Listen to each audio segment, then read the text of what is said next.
All right, thanks everyone. First of all, I want to begin by thanking a lot of our elected officials who are here, and also our labor unions, especially the men and women who work at this facility behind us here in Brockton.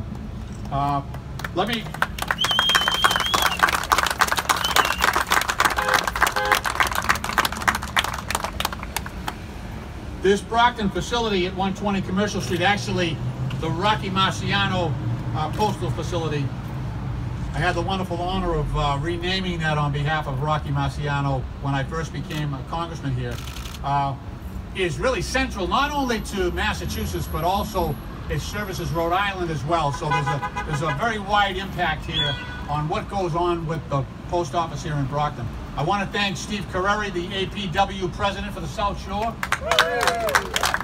American Postal Workers Union,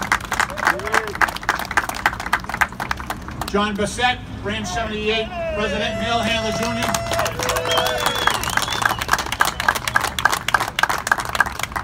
Bob Losey, also Mail Handlers Union, formerly Local 201. John Caggiano, National Association of Letter Carriers.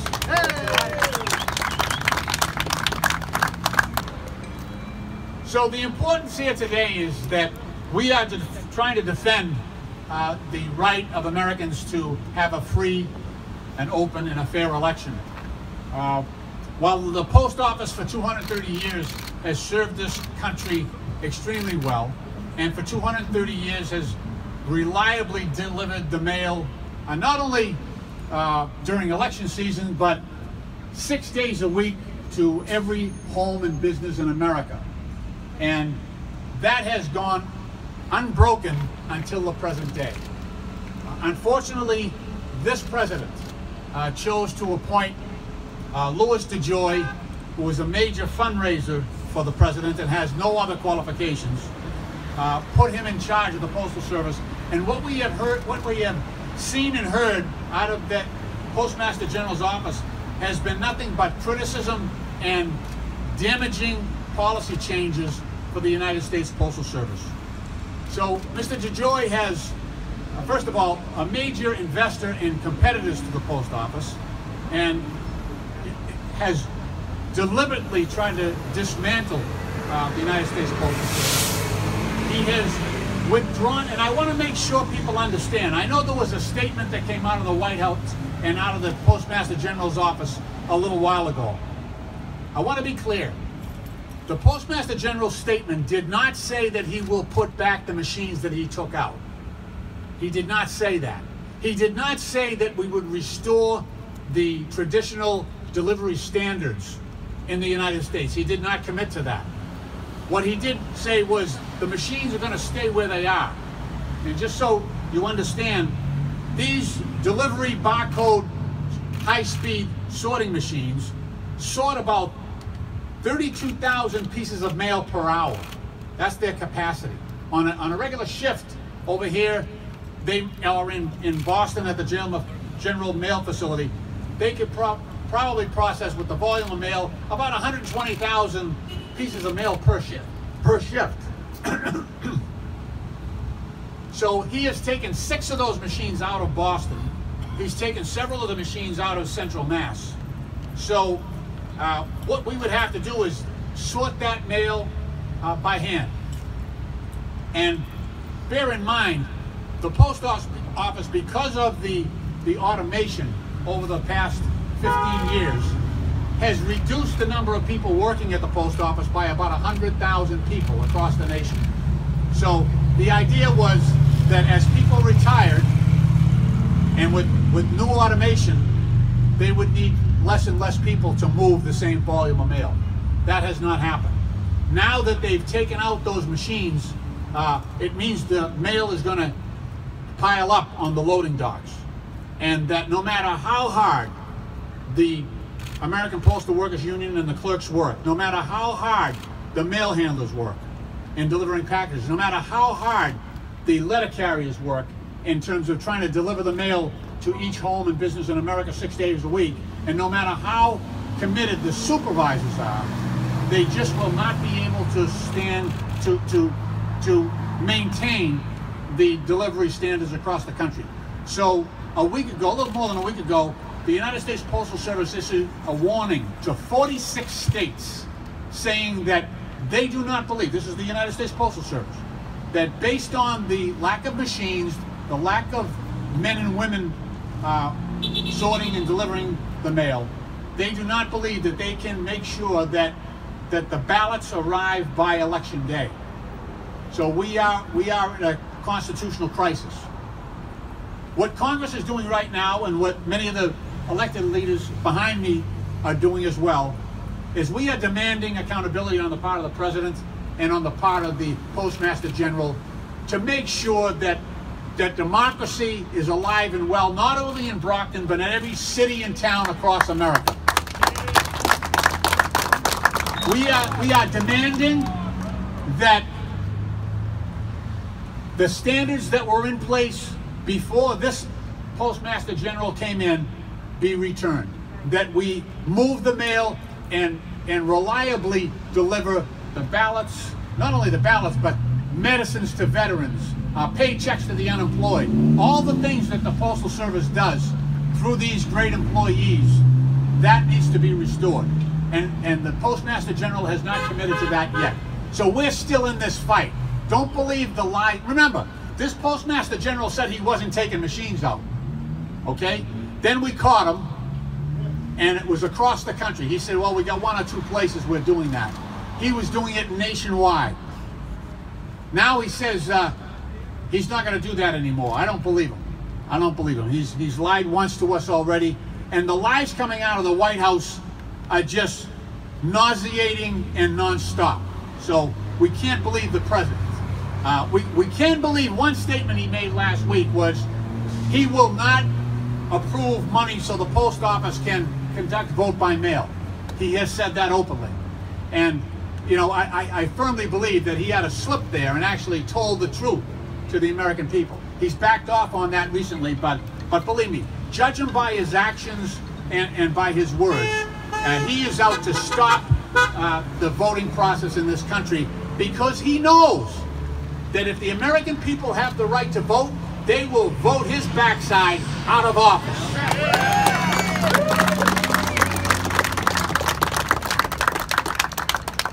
So it's important that people know what Congress and what these elected officials behind me are doing and supporting. First of all, I asked the Special Inspector General for the United States Postal Service to conduct an investigation based on what the President said and what the Postmaster General has done in removing these machines. And she has agreed. It's usually difficult to get an Inspector General of the federal government to conduct an investigation of a federal official or an agency. We asked, we presented the evidence, and she agreed to move forward. So an investigation is ongoing right now. It has already begun. The Speaker of the House has ordered Congress back into session. She suspended the recess that normally happens in August for Congress, and she has called us in on Friday and Saturday to vote on a bill that we have, the Deliver for America Act. And what that does is it gives $25 billion to the post office so that they conduct the election in a free and fair manner, that it restore the overtime requirements for these workers to make sure that all the mail gets delivered, that puts the machines back in place and restores the reliability of the United States Postal Service to the American people.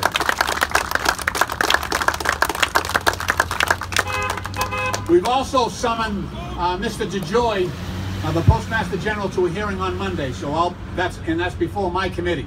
I used to be the chair of the Postal Committee. Now I'm chair of the National Security Subcommittee. So it's a little, but I'm still a member of that committee. So we will have Postmaster General DeJoy and also the chair of the governors, the Board of Governors for the United States Postal Service testify at that hearing to hold them accountable. With that,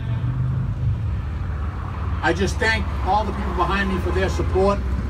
I welcome Mayor Bob Sullivan if you'd like to add some remarks. But we have, look, democracy is at stake here. We have the most respected and trusted agency in government at risk right now in the Postal Service. So the Pew Research Council every year does a survey of the American people. They ask the American people, what part of government do you trust the most? And each and every year, at least for the last 20 years, it's been the United States Postal Service. It's the people who deliver the mail, the people who accept the packages when you go down to the post office. And this is a direct attack on those people. You know, I remember I was elected on September 11th. And not only did we have the attacks in New York City and at the Pentagon and in Western Pennsylvania, but we also had anthrax attacks against the Postal Service. We had 2 postal workers who died of anthrax inhalation at the Brentwood facility down in Washington, D.C. And so, because of the danger, because this was coming through the mails, the postal unions were in a dilemma. The dilemma was, do we send our postal workers, our postal clerks, our letter carriers, our mail handlers, and our supervisors into the workplace in the face of that danger, or do we, as union people, do we keep them safe and keep them out of work? How do we deal with that? Well, at the end of the day, the postal unions and the men and women of the United States Postal Service stepped up like true patriots. They said, it's important that commerce and the American people continue to get their mail. So in the face of that anthrax, they acted like true patriots. They stepped up for America. I don't think they've ever been duly thanked for that patriotism, but we should do that now.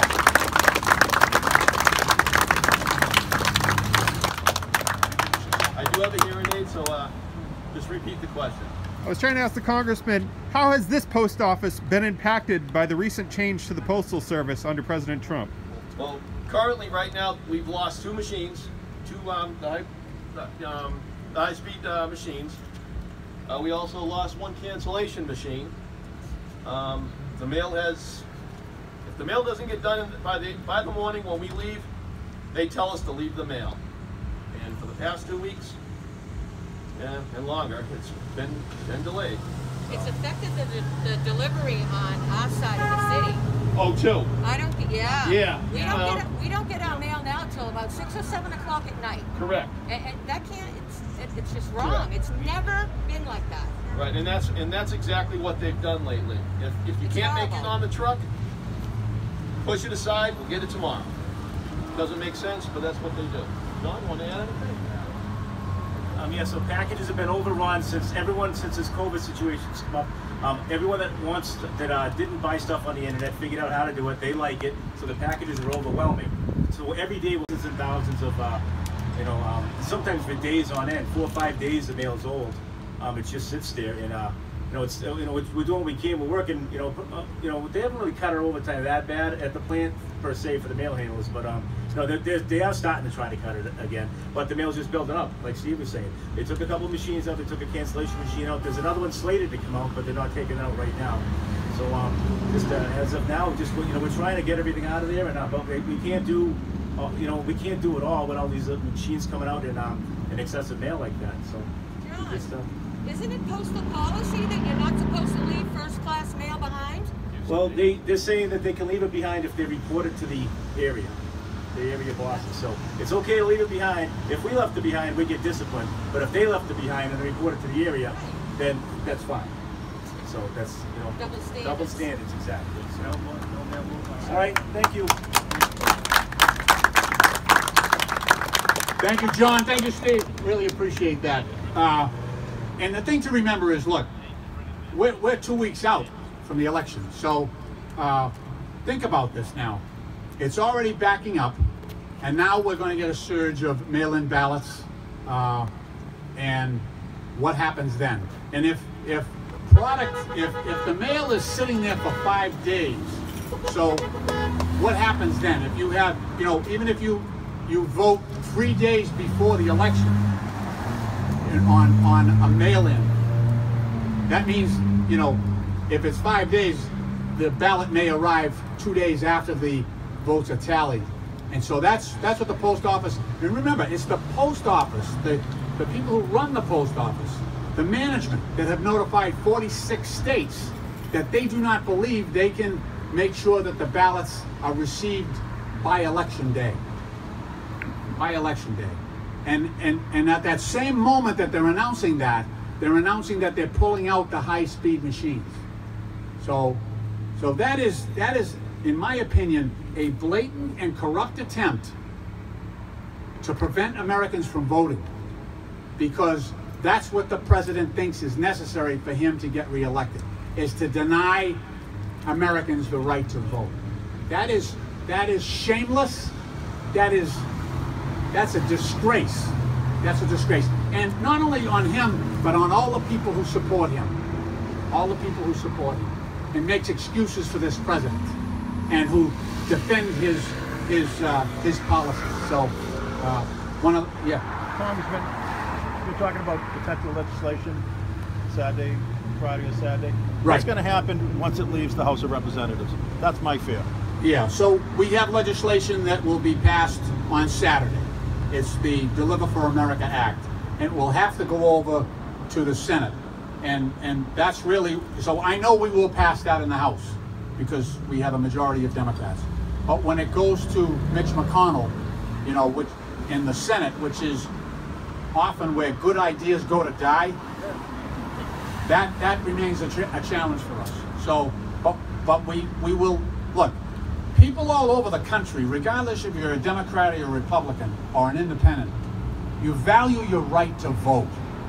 It's inherent in what makes us different. I spent a lot of time in Iraq and Afghanistan and Yemen, you know, and to be honest with you, the one common denominator they have there is a lack of respect for the rule of law, lack of a independent judiciary, and lack of a reliable election system with integrity. Every time they have an election over there, both sides are all, if there's 5 people running, they all say they won. And so there's an undermining of the sense of justice and legitimacy in the election. And it undermines the strength of those elected officials who eventually do end up, you know, as prime minister or as president. It undermines their legitimacy, and it undermines the legitimacy of those governments themselves. So we've never had that in this country. We've never had that in this country. You know, we had the hanging Chad thing there, which was, you know, one state in Florida, and the method they had there. That's far different than 46 states being told you're not going to get ballots for the election. You know, so we want people to have faith in the electoral process. We want people to come out and have confidence that their vote will be counted. Think about the things we're going through right now in this country.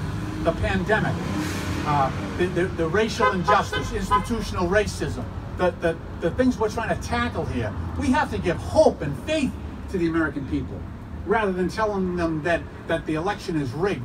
And so I'm preaching to the choir in terms of the people here in Brockton. They know that, they get that, they understand that, and they fight for all the right reasons. They're on the side of the angels, and I'm lucky to have them supporting me and supporting this effort. But I just want to thank everybody for showing up. This is important that you are here. Thank you. God bless Brockton and God bless America.